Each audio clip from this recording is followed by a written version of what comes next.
আল্লাহ সুবহানাহু ওয়া তাআলার অন্যতম একটি গুণবাচক নাম হলো ইয়া ওয়াদুদু।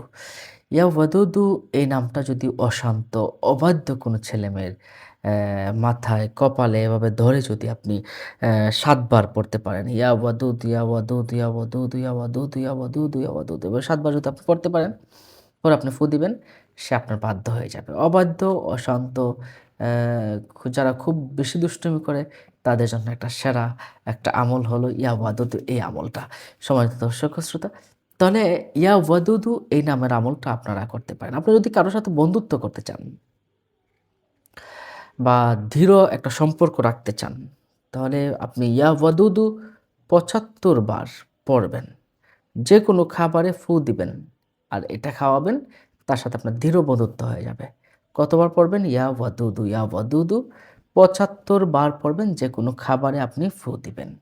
তাহলে বন্ধুত্বটা গাঢ় হবে এবং ভালো সম্পর্ক হবে। এটা একটা ভালো সম্পর্ক। তো ২ টা আমল পেলাম, একটা বাচ্চাদের জন্য, একটা বন্ধুত্বের জন্য। অ্যা আরেকটা আরেকটা আমল আপনাদেরকে বলে দিচ্ছি যে আপনি যদি মানুষের কাছে প্রিয় আদর পেতে চান বা প্রিয় ভালোবাসা পেতে চান মানুষের কাছ থেকে, তাহলে ইয়া ওয়াদুদু এই নামটা আরবিতে একটা একটা ছোট্ট একটা টুকরো রেশমি কাপড়ে যেকোনো কিছু দিয়ে আপনি লিখবেন। লিখে এটা সঙ্গে রাখবেন। লিখে যদি আপনি সঙ্গে রাখতে পারেন, তাহলে মানুষের কাছে আপনি প্রিয় হবেন, আদরণীয় হবেন। নিশ্চয়ই বিষয়টা বুঝতে পারছেন সম্মানিত দর্শক ও শ্রোতা।